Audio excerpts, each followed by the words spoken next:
patient, elle est quand même essentielle. On l'a vu en 2020, on le verra en 2021, c'est la santé mentale.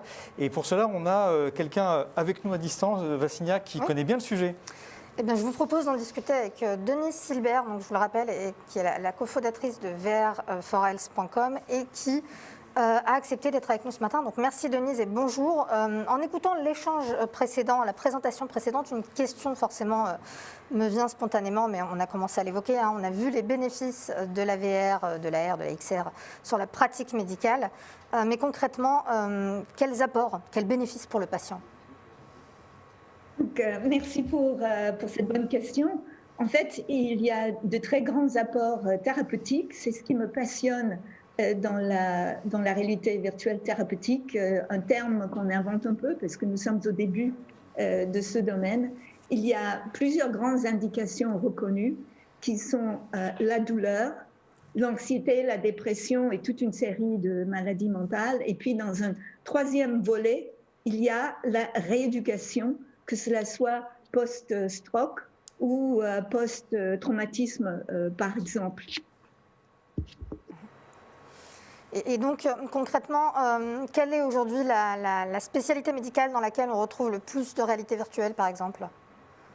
Eh bien, nous allons en parler dans la présentation que j'ai préparée, mais en termes de nombre d'études, on trouvera énormément de choses dans la douleur, ensuite dans l'anxiété et la rééducation, comme j'ai dit.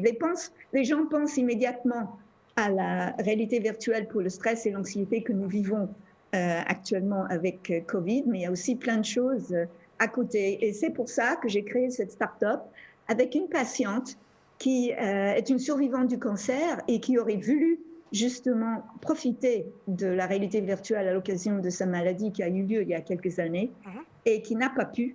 Et c'est cela qui nous a passionnés. Merci. Alors, on va voir votre présentation peut-être ? Oui, oui.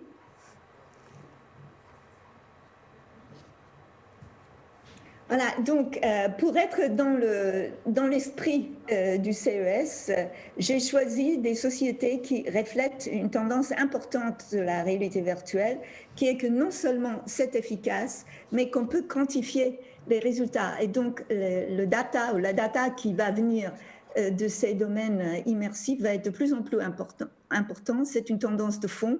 Nous voyons ici une société qui s'appelle Helium, qui est américaine, et qui, sans revendiquer une indication sur le plan réglementaire, néanmoins, on peut dire, traite le stress et on peut le mesurer. Vous voyez le cerveau avant-après avec donc l'aide d'un bandeau qui s'ajoute au casque. Et donc, ils sont très portés sur la notion de tableau de bord et de vraiment suivre les résultats. Ensuite, nous allons voir une société italienne qui a fait partie de la délégation italienne au CES, qui, elle, part sur le plan plus réglementaire, indication, et il démarre par l'hôpital avec le traitement de la douleur et l'anxiété pédiatrique. La douleur et l'anxiété sont très liées, comme vous vous en doutez, et eux aussi vont personnaliser le traitement pour le patient en fonction des résultats mesurés. Ils ont même inventé la possibilité d'avoir des capteurs dans le casque. Et grâce à cela, ils améliorent, et ils le prouvent, ils améliorent la relation entre le patient, la famille et le médecin, parce que le traitement est vraiment pile poil à la dose nécessaire et ça permet de réduire les antalgiques.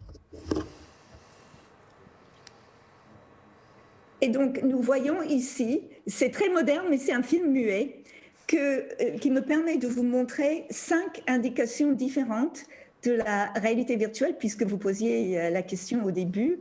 Donc ici, une personne qui ne bouge pas alors qu'on lui fait une prise de sang.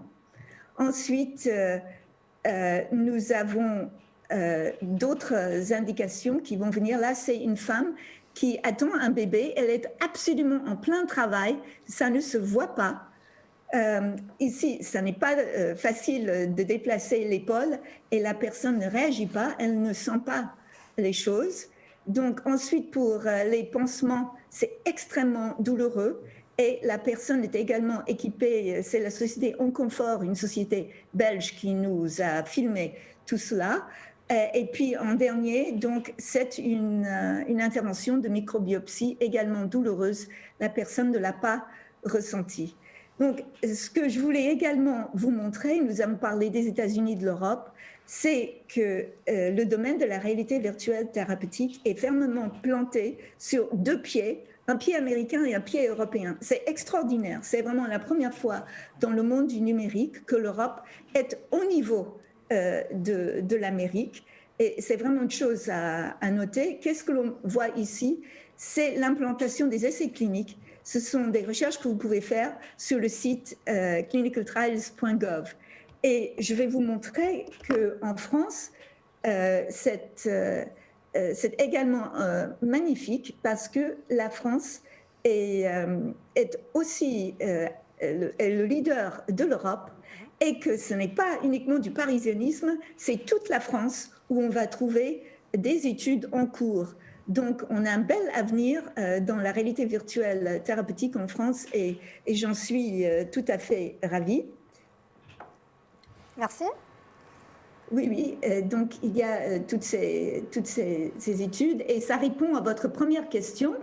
On a plus de 30 cas d'usage de la réalité virtuelle. Donc, la première colonne, c'est tout ce qui concerne directement la douleur. Donc, vous voyez que la réalité virtuelle est à l'intersection de beaucoup de maladies, comme la douleur des rhumatismes, la douleur du cancer. Dans l'anxiété et la dépression, ça couvre les troubles obsessionnels du comportement, l'autisme, même la prise de parole en public. Au niveau de la réhabilitation, c'est beaucoup pour les anciens combattants, l'amputation, le Parkinson, la sclérose en plaques. C'est absolument géant, tout ce qu'on pourra faire avec ce domaine. Et je voulais vous montrer qu'au niveau, par exemple, de l'Alzheimer, parce que les personnes peuvent dire « Oh, mais les personnes âgées ne vont pas porter un casque », eh bien, pas du tout. Il y a encore une société, Rendever, qui s'est spécialisée dans ce domaine. Donc, on voit ici deux dames qui sont très heureuses. Pourquoi? Parce qu'elles voient des lieux, souvenirs, qui vont ramener sa mémoire au présent. Et elles vont pouvoir revivre des expériences qu'elles ont eues. Elles peuvent aussi être au contact de personnes au loin de leur famille qui parfois vont stimuler alors qu'elles peuvent être dans un EHPAD, par exemple.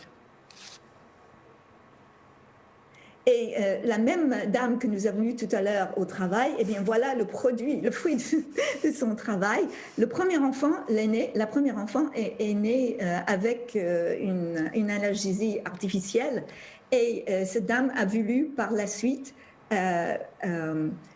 tenter la réalité virtuelle qui était recommandée par son obstétricien. Et les deux suivants sont nés ainsi. J'ai pu parler avec elle et elle dit que, alors que 2 heures étaient passées de travail, elle pensait que c'était 20 minutes. Elle était prête et très fraîche pour l'accouchement, pour l'accueil de l'enfant. Donc ça, c'est un domaine important parce que 85% des femmes en France accouchent avec soit péridurale ou autre forme d'anesthésie. Donc c'est un gros marché. Et ici, nous voyons une société française qui est la société est Papillon, l'effet Papillon, et c'est Bliss. Donc, encore un exemple d'une intervention que cette patiente subit très régulièrement pour suivre sa maladie et il n'y a aucun problème. Et Bliss fait des études et des résultats dans toute la France et également soigne les soignants. C'est souvent une bonne façon d'entrer dans un hôpital, c'est de proposer aux soignants d'utiliser la réalité virtuelle thérapeutique pour son effet relaxant. Et donc, pour vous parler de l'aspect réglementaire et les modèles économiques, ce qui est souvent le nerf de la guerre, je voulais vous signaler que EaseVRX, qui est un outil ou un device de la société Applied VR, a reçu cette année de l'FDA la désignation de produit breakthrough, de produit révolutionnaire pour son effet sur la douleur. Et que nous avons 6 sociétés en France qui ont des dispositifs, donc qui sont classés sur le plan réglementaire. C'est C2Care, Keseo, Effet Papillon que j'ai cité, Healthy Mind, HypnoVR et Luméen. qui ont tous des propositions de modèles économiques intéressants pour les établissements et pour les cabinets, parce qu'ils proposent un équipement complet avec un contrat. Et par exemple, la société XR Health aux États-Unis, c'est très intéressant parce qu'ils proposent aux médecins qui le souhaitent de prendre en charge le patient directement ou de le former. Donc, on peut rappeler le bénéfice de tout ceci pour les patients en voyant cette image, parce que de gauche à droite, vous avez un blessé de guerre avec des douleurs chroniques. Ensuite, vous avez une personne en fauteuil qui a une paralysie cérébrale depuis sa naissance. Vous avez un jeune homme qui est devenu addict aux opiacés à cause de sa maladie de Crohn. Et puis un grand sportif qui a eu un terrible accident avec des fractures multiples.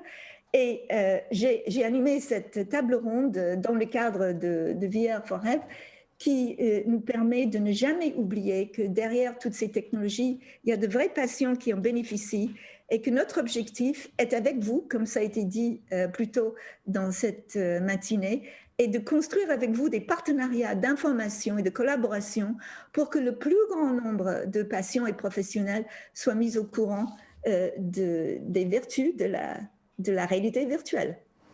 Merci beaucoup, merci Denise pour toutes vos explications très claires et très bien illustrées. Alors,